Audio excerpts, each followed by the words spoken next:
누가가 말하는 복음은 예수님이 전하신 하나님의 말씀을 말합니다. 근데 이 복음이라는 이 단어는 헬라어로 유앙겔리온이라고 하는데, 이는 구약 성경에서 가져온 성경적 용어가 아니라 로마 제국이 만들어낸 정치적 용어입니다. 로마인들은 타국을 점령한 후 그곳에 로마 제국의 국기를 꽂으면서 복음을 선포했어요. 그들이 선포한 복음의 내용이라는 것은 이런 것입니다. 여러분, 이 땅은 영광스러운 로마 제국이 되었습니다. 이제 여러분은 로마 황제의 사랑스러운 자녀가 되었습니다. 이후 당신들은 로마 황제의 자녀로서 이 땅에서 로마가 제공하는 전쟁 없는 평화와 번영을 누리게 될 것입니다. 기뻐하십시오. 이런 내용이거든요.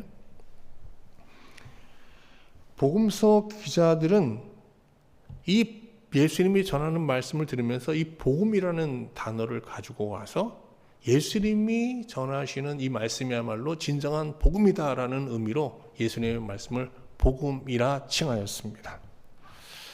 왜 그런가 하면 예수님이 말씀을 전할 때 로마군이 점령한 지역에 선포한 그 복음의 내용과 거의 일치하는 그런 현상이 일어났기 때문이에요. 모든 사람은 아니지만 예수님이 말씀을 전할 때 일부의 사람들은 자기 안에서 더러운 귀신이 떠나가거나 자기를 지배하고 있던 죄의 세력이 떠나가면서 영적인 자유를 누리고, 그러면서 하나님의 자녀로 영입되는 그런 은혜를 입었거든요. 그러면서 평생 하나님을 섬기면서도 누리지 못했던 마음의 평강과 영적인 부유함을 맛봤던 거예요. 그래서 훗날 제자들은 예수님이 전한 말씀을 복음이라 칭하게 된 것이죠. 그러나 예수님의 말씀을 듣는 모든 사람에게 이 복음의 역사가 일어났던 것은 아닙니다. 여기서 우리는 하나의 질문을 갖게 되잖아요. 예수님의 말씀을 듣는 모든 이에게 왜 복음의 역사가 일어나지 않고 일부의 사람들에게만 이 복음의 역사가 일어나느냐라는 물음인데요. 오늘 예수님은 이 한 농부의 기이한 농사 이야기를 통해서 우리의 이런 물음에 답하고 계십니다. 그러면 지금부터 예수님이 들려주시는 한 농부의 이 별난 농사 이야기 속에서 우리가 좀 묻는 이 물음에 대해서 예수님께서 어떻게 대답하시는지 그 답을 함께 찾아보도록 하겠습니다.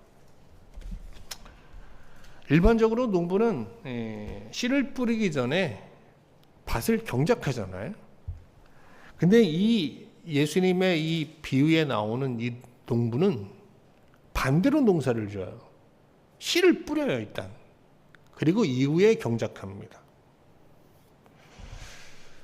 근데 씨를 뿌리는 것도 이게 뭐 농사가 될 만한 이 밭에다가 뿌리는 게 아니라 막 길가, 뭐 바위 위에도 뿌리고요. 가시덤불에도 막 뿌려댑니다. 어떤 주석가는 땅이 척박한 이스라엘에서는 농부들이 이 비유에 등장하는 농부처럼 무경작 직파 방식으로 농사를 지었다라고 말하는데요. 아무리 땅이 척박하고 농사법이 개발되지 않은 시대라도 이 이야기에 나오는 농부처럼 뭐 가시덤불에 바위에 길가에 씨를 뿌리는 농부는 없습니다. 예수님이 이 비유에서 얘기하는 농사 이야기는 우리가 현실 속에서 경험할 수 없는, 듣도 보도 못한 그런 농사 이야기거든요. 이 이야기를 들으면서 제자들은 어떤 반응을 했을까요? 아니, 일단 얘기 자체가 말이 안 되잖아요. 그러니까 제자들은 여러 가지 물음을 던지게 되는데요. 예수님께서 이 귀한 농사 이야기를 통해 우리에게 전하려는 메시지를 도무지 알 수가 없습니다. 이 이야기에 등장하는 농부와 그가 뿌리는 씨, 그리고 길가와 바위와 가시떨기, 그리고 좋은 땅이란 도대체 무엇을 의미하고 상징하는 것입니까? 라고 물었겠죠. 예수님께서 다른 사람에게는 이걸 이런 물론 많이 받으셨을 거 아니에요. 근데 다른 사람한테는 설명해 주지 않았어요. 근데 제자들에게는 설명을 하십니다. 다시 말하면 제자들에게만 설명하신 거예요. 자, 그러면 예수님께서 이 비유에 담겨 있는 하나님 나라의 비밀을 이제 제자들에게 이제 풀어주시는데 그 내용들을 한번 같이 따라가 보도록 하겠습니다. 이 비유에서 씨는 여러분 다 예상한 대로 하나님 말씀입니다. 그리고 길가와 바위와 가시떨기와 좋은 밭은 모두 하나님의 말씀을 받는 우리의 심령 상태를 말하는 것이죠. 그러면 길가란 어떤 심령 상태를 말하는 걸까요? 여러분, 길가는 왜 농사가 안 됩니까? 씨를 뿌려도 단단하잖아요. 씨가 들어갈 수가 없잖아요. 그러니까 길가의 심령이라는 것은 자기의 신념, 자기가 터득한 지혜와 또 배운 어떤 지식들, 이런 것들로 꽉 차 있는 그런 단단한 마음을 말하는 거예요. 그러니까 하나님 말씀을 들어도 그 말씀이 그 심령 안에 들어갈 공간이 없어요. 그럼 어떻게 되겠어요? 이 말씀이 오늘 예수님께서 비유에 말씀하신 대로 그냥 없음이 되는 거예요. 그냥 그 사람에게 어떤 영향도 주지 못하고 그냥 잠깐 머리에 마음에 스쳐 지나가는 말씀으로 그냥 잊혀지게 되는 거죠. 그냥 공중에 소리로 끝나게 되는 겁니다. 바위는 일단 말씀을 받는 거예요. 이 길가와 좀 달라요. 기쁨으로 받아요. 그런데 이게 그냥 자기가 편리한 식으로 해석하여 자기 방식대로 받아들여요. 그래서 이 말씀을 상황에 맞춰서 막 꿰맞춰서 이렇게 말씀을 받아들이면서 나름 기쁘게 이제 말씀을 받는데 상황적인 어려움이 오면은 이 말씀을 포기하면서 버리게 됩니다. 그러니까 바위라는 것은 자기 성찰 없이 자기 편리대로 말씀을 해석하여 받아들이는 아주 얄팍한 심령을 말하는 거예요. 이게 얄팍한 심령으로 이게 말씀을 받는 사람들은 설교를 듣거나 말씀을 읽어도요, 다 자기가 듣고 싶은 방식으로 자기가 해석하고 싶은 방법으로 말씀을 다 왜곡하여 받아들입니다. 그리고 가시떨기라는 건 어떤 심령일까? 가시떨기는요, 하나님 말씀을 올바로 들어요. 그 말씀이 의미하는 바를 알아요. 그리고 그것을 바로 받아들여요. 그런데 결실이 안 돼요. 열매가 맺혀지지 않아요. 왜 그런가 하면 그 안에는 세상을 사랑하는 정욕의 마음이 또 자리 잡고 있어요. 이 마음의 기운의 에너지라는 게 말씀에 집중돼야 되는데 이 말씀에도 가고 세상을 사랑하는 정욕에도 이게 빼앗기다 보니까 말씀이 제대로 열매를 맺지 못하는 거예요. 우리 주변에 하나님 말씀에 대한 올바른 이해와 지식을 갖고 있으면서도 신앙인답게 살지 못하는 신자들이 간혹 있잖아요. 바로 이런 사람들이 가시떨기에 해당하는 것이죠. 그러니까 가시떨기는 말씀을 하나님과 세상을 더불어 살아가는 두 마음으로 받아들이는, 이게 정욕이라고 그러잖아요. 세상을 사랑하는 마음. 이 정욕의 심령을 말하는 거예요. 그러니까 세속적 심령이라고 얘기하면 더 편하겠죠. 자, 그럼 마지막에 나오는 이 좋은 땅은 어떤 땅일까? 자, 한번 8장 15절 한번 말씀 볼게요. 좋은 땅에 있다는 것은 착하고 좋은 마음으로 말씀을 듣고 지키어 인내로 결신하는 자니라 하겠어요. 예수 전도단의 이 로넨 커닝햄은 좋은 마음으로 말씀을 듣는 방법으로 20가지를 제시했어요. 그는 모든 결정과 행동에 앞서 하나님의 음성을 들어야 하고 또한 하나님의 음성을 직접 들을 수 있다라고까지 말했어요. 심지어 먹는 것, 일하는 것, 미래 일까지 음성 듣기를 시도하였죠. 그래서 여러분 저도 제주도에 있을 때 갑자기 예수 전도단에서 하나님의 음성 듣는 법 훈련하는 팀들이 찾아왔어요. 이 사람들은 아무 계획 없이 이동합니다. 그래서 여기는 어떻게 왔냐 했더니 하나님께서 깃발 있는 곳으로 가라 해서 그 깃발 있는 곳을 찾다가 여기 왔다고 하는데 저희 교회 옆에 깃발 있는 집이 하나 있는데 무당집입니다. 예. 근데 같이 이렇게 저도 손님이 왔으니까 잘 모셨는데 갑자기 또 떠나더라고요. 그래서 또 무슨 일이냐 그랬더니 하나님께서 어디로 이렇게 가라고 그러셔서 갑자기 간다고 그러더라고요. 그런데 여러분 이처럼 말씀을 생애 수단과 방법으로 삼는 말씀 듣는 운동은 아주 위험한 거예요. 이거는 결코 좋은 마음으로 말씀을 받는 방법이 아니거든요. 우리가 하나님의 말씀을 듣는다는 것은 하나님의 말씀 앞에서 자신을 돌아보고 자신이 벌거벗은 실체를 자각하고 그걸 뭐라고 하면 성경은 진리라고 그래요. 진리. 그게 진리거든요. 그래서 말씀이 진리가 돼야 되는 거예요. 그럼 진리를 알면 어떻게 되냐? 그때 하나님께서 우리를 갑자기 우리 안에서 임하셔서 놀라운 역사를 일으키시게 돼요. 바로 그것이 뭐예요? 영적 해방이에요. 자유를 누리는 거예요. 그래서 예수님께서 유명한 말씀하셨죠? 죄의 종 아래 사는 우리를 보면서 뭐라고 했어요? 내 말에 거하라. 그리하면 어떻게 된다고요? 진리가 너희를 자유케 하리라.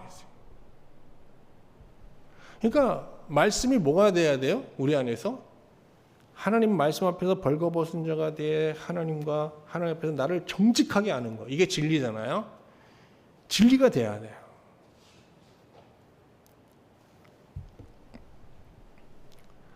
문제는 좋은 심령으로 좋은 마음으로 하나님의 말씀을 받지 않으면 이 말씀이 우리 안에서 진리가 될 수 없다는 거예요.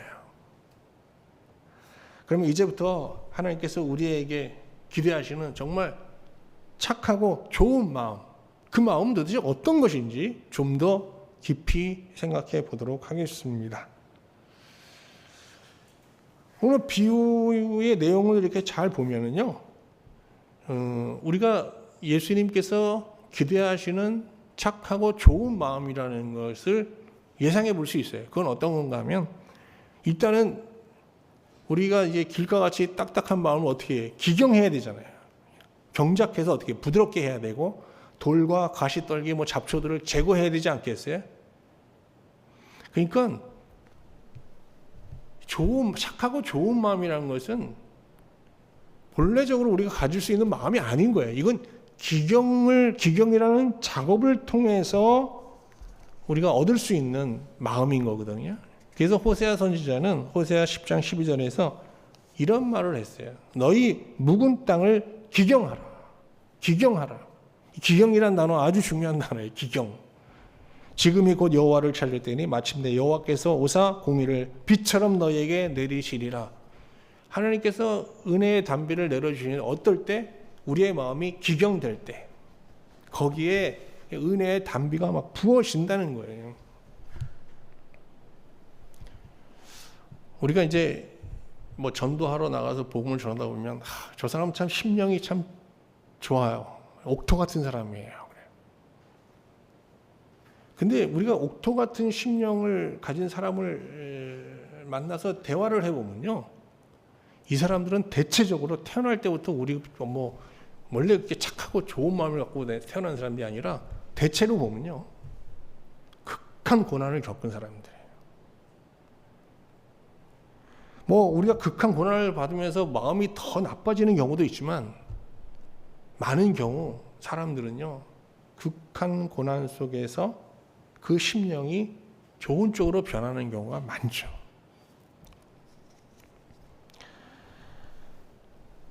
근데 예수님께서 제자들의 마음을요 착하고 좋은 마음으로 인정하셨어요. 그러면서 이 비유에 담긴 하나님 나라의 비밀을 말씀하셨거든요. 한번 확인해 볼까요? 8장 10절이에요. 자, 보세요. 하나님 나라의 비밀을 아는 것이 너희에게는 허락되었으니 다른 사람에게는 비유로 하나니 이는 그들로 보아도 보지 못하고 들어도 깨닫지 못하게 하려 함이라 그랬어요. 자, 여기서 보면 인칭 대명사가 두 개 나와요. 하나는 뭐예요? 너희, 제자들을 가리킨 너희가 나와요.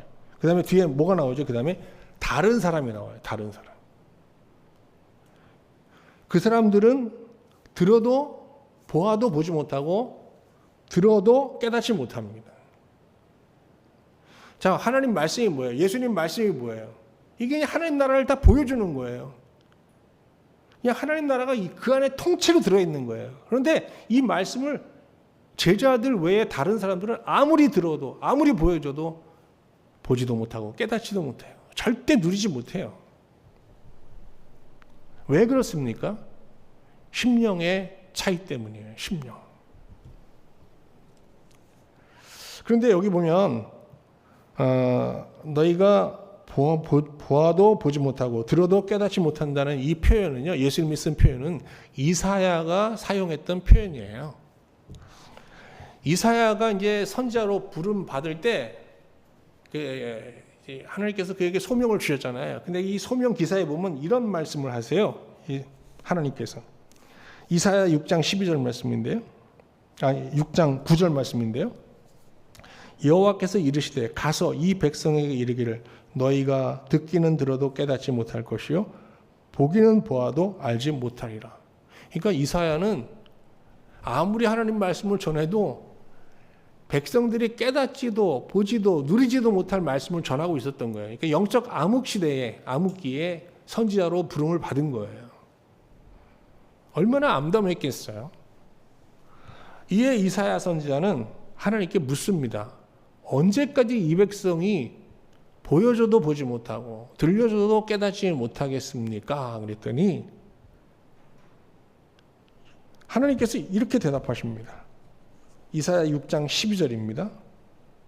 여호와께서 사람들을 멀리 옮기셔서 이 땅 가운데에 황폐한 곳이 많을 때까지니라 그랬어요. 이게 언제일까요? 딱 뭐 연상 되시는 게 있어야 되는데 이스라엘이 바벨론으로 나라와 성전을 다 잊고 바벨론의 포로가 되어 데라비 포로가 되어 하나님의 심판을 받을 때 이때예요. 이때 그들이 어떻게 돼요? 드디어 그 심령이 악하고 나쁜 심령이 착하고 좋은 심령으로 바뀌게 된다는 거예요. 실제로 이스라엘은 완악하고 강팍한 이스라엘은 바벨론 포로로 잡혀가서 그 데라비브에서 그 심령이 변하게 되죠. 그리고 그곳에서 하나님의 말씀을 에스겔 선지자 같은 사람들이 전하는 말씀을 착하고 정말 좋은 마음으로 받아들이면서 큰 영적인 부흥을 경험하게 되는 겁니다. 하나님 나라를 정말 마음으로 보고 누리는 그런 영적 부흥 시대를 데라비브에서 경험하게 되는데요. 예수님의 말씀대로 정말 말씀을 듣고 100배의 결실을 맛보게 된 거죠. 이처럼 하나님은 대체로 우리의 이 악하고 나쁜 심령을 심판이라는 도구를 통해서 변화시킵니다. 기경하십니다. 이사야 66장 2절 말씀 한번 볼게요. 나 여호와가 말하노라 내 손이 이 모든 것을 지었으므로 그들이 생겼느니라. 무릇 마음이 가난하고 심령에 통회하며 내 말을 듣고 떠는 자 그 사람은 내가 돌보려니와. 우리가 하나님의 심판을 심판으로 받아들이면서 정말 우리 자신을 돌아보고 회개할 때 우리의 심령에 어떤 변화가 일어나요? 길가와 같이 세상의 것으로 꽉 차 있던 우리 마음이 다 부서지면서 가난해지잖아요. 그리고 어떻게 해요? 자고했던 마음들이 하나님 앞에 무너지면서 통회하게 됩니다. 그리고 말씀을 들으면서 두려움 가운데 떨게 되죠. 근데 이런 상태를 하나님께서는 착하고 좋은 마음으로 보시는 거예요. 이때 그 말씀 속에 함께 하시면서 그들에게 정말 꼭 필요한 100배의 결실을 맺을 수 있는 은혜의 복을 내려주시는 거죠. 제자들도 이런 심판이라는 기경을 통해서, 하나님의 이 기경을 통해서 좋은 심령을 갖게 된 거거든요. 그냥 베드로를 보시고 예수님께서 얘는 참 심령이 좋네, 그래서 제자로 부르신 게 아니에요. 심령이 좋아진 거예요. 그 과정은 아시죠? 어떻게 됐는지. 이 베드로가 밤새 고기를 잡는데 한 마리도 잡지 못했잖아요. 낙심하고 막 분노 중에 있을 때 예수님이 찾아오셨어요. 얼마나 당황했겠어요. 그때 예수님께서 그 베드로의 배에서 말씀을 전하신 후에 사람들을 돌려보내시고 깊은 곳에 가서 그물을 던지라고 하시잖아요. 근데 이 베드로가 뭐 그 말을 믿었겠어요? 내가 밤새 그물을 던졌는데 한 마리도 잡지 못했는데 내가 말씀을 의지해서 한번 던져보겠다고 그래서 던지는데 만선의 기적을 경험하잖아요. 그때 뭐라고 그럽니까? 베드로가 주님 앞에 나와서 주님, 나는 죄인입니다. 나를 떠나소서 그래요. 말씀을 어떤 마음으로 받았다는 거예요? 그 전까지 길가와 같은 심령으로, 가시덤불 같은, 가시떨기 같은 심령으로, 바위 같은 심령으로 받았다요. 그걸 회개하는 거예요. 근데 어떻게 해요? 그 하나님 말씀 앞에서 두려워 떨 때 예수님께서 뭐래요? 무서워하지 말라 그러잖아요. 그리고 나를 따르라 그러는데 그때 그 심령이 어떻게 해요? 좋은 심령으로, 착한 심령으로 변화된 겁니다. 이제 말씀을 마치겠습니다. 여러분은 어떤 마음으로 하나님 말씀을 받고 계신가요?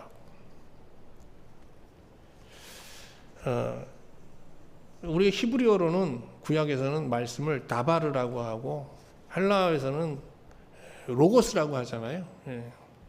근데 뭐 다바르든 로고스든 성경은 이 하나님의 말씀을 살아있는 하나님 자체로 여겨요.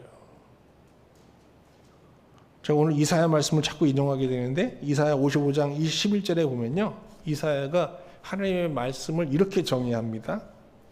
내 입에서 나가는 말도 이와 같이 헛되이 내게로 돌아오지 아니하고 나의 기뻐하는 뜻을 이루며 내가 보낸 일에 형통함이니라 그랬어요. 이게 무슨 말인가 하면 하나님이 선지자들이 전하는 이 하나님의 말씀, 하나님부터 받아서 전하는 이 말씀 자체는 그냥 정적인 말씀이 아니라 살아있는 말씀이라는 거예요. 이게 하나의 인격체라는 거예요. 일한다는 거예요. 그 말씀 안에 담겨 있는 목적을 이루기 위하여 쉬지 않고 일한다는 거예요. 신약 성경에 와서 사도 요한은 요한복음에서 한 발 더 나가서 하나님 말씀, 복음은 예수님 자체, 하나님 자체다라고까지 말을 합니다. 요한복음 1장 14절입니다. 말씀이 육신이 되어 우리 가운데 거하심에 그래요. 그러니까 말씀, 예수님이 누구세요? 말씀 자체라는 거예요. 우리가 그의 영광을 보니 독생자의 영광이요 은혜와 진리가 충만하더라. 이렇게 기독교 신앙에서 말씀은 다른 종교의 뭐 경전처럼 정적인 어떤 고정체가 아니라 살아계신 하나님의 말씀이며 동시에 하나님 자체다라고 이제 정의하고 있는 겁니다. 그런데 우리가 이렇게 하나님 말씀을 정말 하나님 자체로 살아있는 말씀으로 받는 과정은요, 그렇게 달콤하고 은혜롭지만은 않아요. 여기에는 엄청난 고통의 체험이 수반돼요. 그래서 사람들이 이걸 꺼리는 거거든요. 이것을 이제 뭐 신학에서는 두려움과 뭐 떨림의 체험이다라고 이제 주로 말을 합니다. 오웬이라는 신학자가 이제 그렇게 표현을 했는데, 히브리서 기자도 비슷한 얘기를 하고 있어요. 한번 확인해 볼까요? 히브리서 4장 12절입니다. 자, 우리가 하나님의 말씀을 정말 하나 살아있는 말씀으로, 어떤 고정체의 말씀이 아니라 그냥 교리적인 말씀이 아니라 살아있는 하나님의 말씀으로 받아들일 때 겪게 되는 두려움과 떨림의 체험, 고통의 체험에 대한 언급입니다. 하나님의 말씀은 살아있고 활력이 있어 좌우의 날성검보다 예리하여 혼과 영과 관절과 골수를 찔러 쪼개기까지 하며 또 마음의 생각과 뜻을 판단하시나니 그랬어요. 하나님의 말씀은 이렇게 운동력을 갖고 있다는 거예요. 마치 의사가 환자를 이렇게 수술을 집도하는 의사처럼 말이죠. 하나님은 이 말씀으로 우리의 숨겨진 모든 부분을 다 해체해서 그 안에 부정함을 다 드러내신다는 거예요. 이처럼 말씀 앞에 설 때 신자는 거룩하신 하나님의 현존 앞에서 자기의 부정함이 낱낱이 드러나는 그런 불편한 현실을 경험하게 됩니다. 이때 어마어마한 두려움과 떨림의 고통을 체험하게 되는 거예요. 이 과정에서 신자는 그냥 하나님 앞에 아무것도 아닌 존재가 됩니다. 그래서 많은 사람들이 이 자리에서 뭘 고백했어요? 자신을 티끌과 재라는 고백을 했어요. 나는 하나님 앞에 하나 티끌과 재에 불과한 존재입니다 라는 아주 일관된 고백을 하게 되는 것이죠. 그래서 욥도 하나님 앞에 회개하는 과정에서 어떻게 해요? 이 하나님 현존 앞에서 자기를 돌아보는 과정에서 어떻게 돼요? 결과적으로 손으로 입을 닫다가 그 다음에 어떻게 하죠? 티끌과 재의 자리에 내려가서 그냥 꿇어앉잖아요. 그런데 신자가 말씀 앞에서 겪는 이 두려움과 떨림이라는 이 고통의 체험은 그냥 고통 자체로 끝나지 않습니다. 이 두려움과 떨림의 체험은 하나님께서 우리를 용납하시며 만나주시는 용납과 만남의 체험으로 이어지게 됩니다. 하나님은 말씀 앞에 떠는 자에게 예수 그리스도를 대제사장으로 보내주셔서 그들의 죄를 용납하시고 자기 품에 안으시며 그들을 자녀로 삼으시게 됩니다. 이게 복음이죠.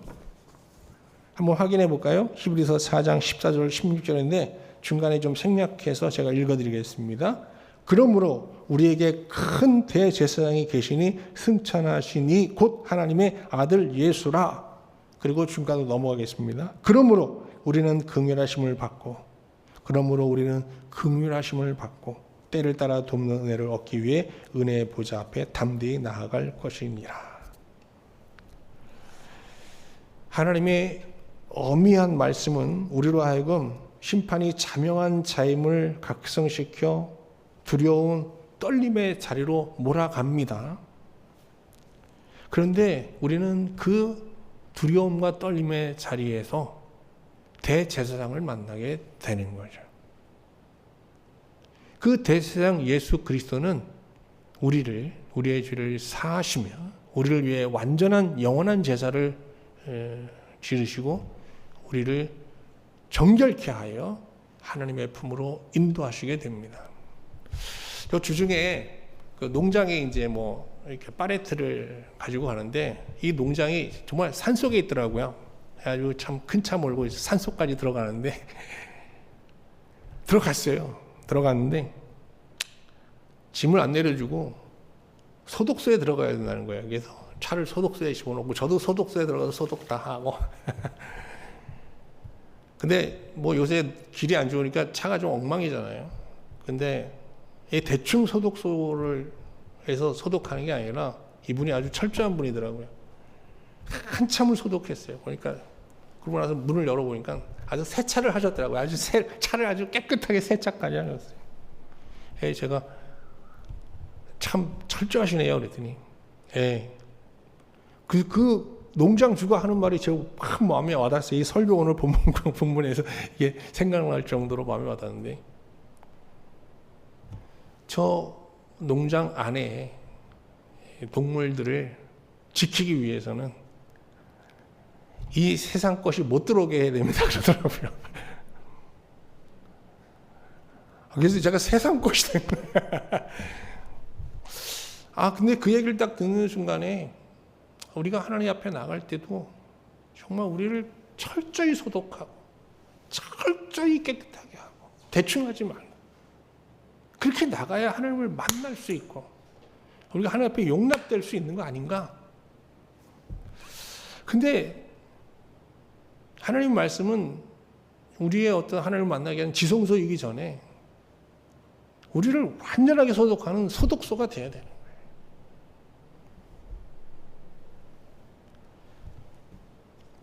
이제 말씀을 마치겠습니다. 여러분, 이제 또 한 주를 시작하시게 되는데, 먼저 오늘 또 예배 끝나고 집에 돌아가셔서 이 말씀 앞에서 여러분을 한번 정말 말씀 앞에서 자신을 돌아보면서 살아계신 그 하나님 앞에서 여러분을 정직하게 돌아보면서 진리를 발견하시기 바랍니다. 그리고 예수 그리스도를 힘입어서 여러분 완전히 여러분을 소독하시고 완전한 죄사함을 한번 하나님 앞에 구하고 그 은혜를 구하면서 하나님을 제대로 만나고 정말 하나님과 연합된 상태에서 또 이 한 주를 시작할 수 있기를 주님의 이름으로 축원합니다.